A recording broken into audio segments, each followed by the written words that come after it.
अस्सलाम वालेकुम नाजरीन और सामीन, उम्मीद करता हूँ तमाम नाजरीन खैरियत व आफियत से होंगे। बढ़ते हैं आज की ताज़ा तरीन खबरों की जानिब और वीडियो के आखिर पे जानिए सफरी पाबंदी के शिकार ममालिक के शहरियों के लिए दुबई, शारजा और रासुल खैमा के लिए सफरी कवानीन की मालूमात। लेकिन इससे पहले बढ़ते हैं आज की पहली खबर की जानिब। अबू धाबी में हुकूमत ने वैक्सीनेशन मुकम्मल कर लेने वाले मुसाफिरों के लिए करंतना की शर्त ख़त्म कर दी।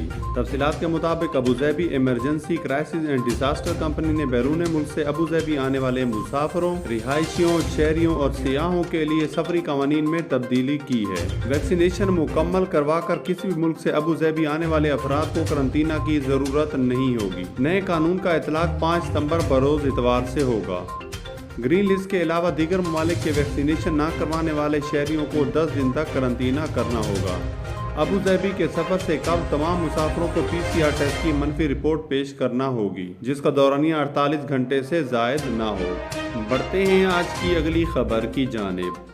अबू धाबी में 4000 से जायद अफराद होम हेल्थ केयर सर्विस से फ़ायदा उठा सकते हैं। तफसीलात के मुताबिक अथॉरिटीज़ ने ऐलान किया है कि 4000 से जायद अफराद updated model of the home care services का अबू धाबी में फ़ायदा उठा सकते हैं। जुमेरात को वजारत सेहत ने ऐलान किया है कि रवां साल के आगाज़ पर शुरू की जाने वाली होम केयर सर्विस को अपडेट किया गया है, जिसका मकसद अहलियत रखने वाले मरीजों को घर पर आला तिब्बी सहूलियात की फराहमी को यकीनी बनाना है। मरीज को घर पर बेहतरीन सहूलियात की फराहमी को यकीनी बनाना है। इस हवाले से डिपार्टमेंट ऑफ द हेल्थ ने 77 होम केयर सर्विसेज फराहम करने वाले सेंटर की मंजूरी दी है, जिसके तहत 4000 से जायद मरीज मुस्तफीद हो सकेंगे। बढ़ते हैं आज की अगली खबर की जानिब। सफरी पाबंदी के शिकार ममालिक के शहरियों के लिए दुबई, शारजा और रासुल खैमा के लिए सफरी कवानीन की मालूमात।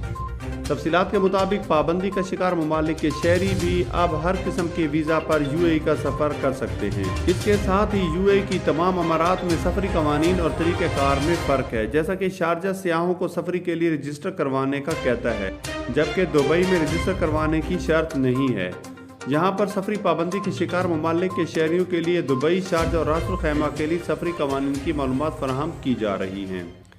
नंबर 1 पे आता है दुबई। दुबई की एमिरेट्स एयरलाइन के मुताबिक नया जारी करदा रिहायशी वीज़ा या मुलाजमत का वीज़ा, शार्ट या long stay visa, visit visa या वीज़ा ऑन अराइवल पर मुसाफिर सफ़र कर सकते हैं। कुछ शराइत का इतलाक भारत, पाकिस्तान, श्रीलंका, साउथ अफ्रीका और युगांडा के मुसाफिरों पर होगा। मुसाफिरों को IC या GDRFA से सफ़र से पहले इजाज़त दरकार नहीं होगी। एयरलाइन की कस्टमर सर्विस अकाउंट से एमिरेट्स सपोर्ट की जानिब से की जाने वाली बेशुमार ट्वीट्स में कहा गया है कि कोरोना वैक्सीनेशन ज़रूरी नहीं है। सफ़र के वक्त कोरोना PCR टेस्ट की मनफी रिपोर्ट दिखाना होगी, जिसका दौरानिया 48 घंटे से जायद ना हो। टेस्ट को लाजमी तौर पर तजवीज़ करदा लेबार्टरी से करवाना होगा और इसके साथ QR कोड होना ज़रूरी है। इसके बाद एयरपोर्ट पर प्रवास से 6 घंटे कबल एक रैपिड PCR टेस्ट करवाना होगा, जिसके नतीजे के बाद QR कोड का होना ज़रूरी है। नंबर 2 और 3 पर बात करते हैं शारजा और रासुल खैमा की।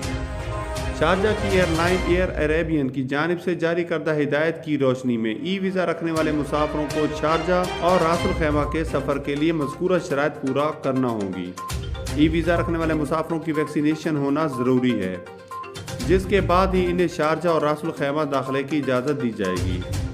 शारजा और रासुल खैमा आने वाले तमाम मुसाफिर जिनको नया रिहायशी वीज़ा जारी किया गया हो, इन्हें सफ़र से कबल रजिस्टर करवाना होगा। मुसाफिरों को आलमी इदारे सेहत की तजवीज़ करदा वैक्सीन की दोनों खुराकें लगी हों। प्रवास के वक्त इन्हें कोरोना वैक्सीनेशन सर्टिफिकेट पेश करना होगा। मुसाफिरों को कोरोना PCR टेस्ट की मनफी रिपोर्ट पेश करना होगी, जिसका दौरानिया 48 घंटे से जायद ना हो। मुसाफिरों को एयरपोर्ट के अहाते में प्रवास से कबल रैपिड PCR टेस्ट करवाना होगा। शारजा पहुंचने पर इनको एक और PCR टेस्ट करवाना होगा।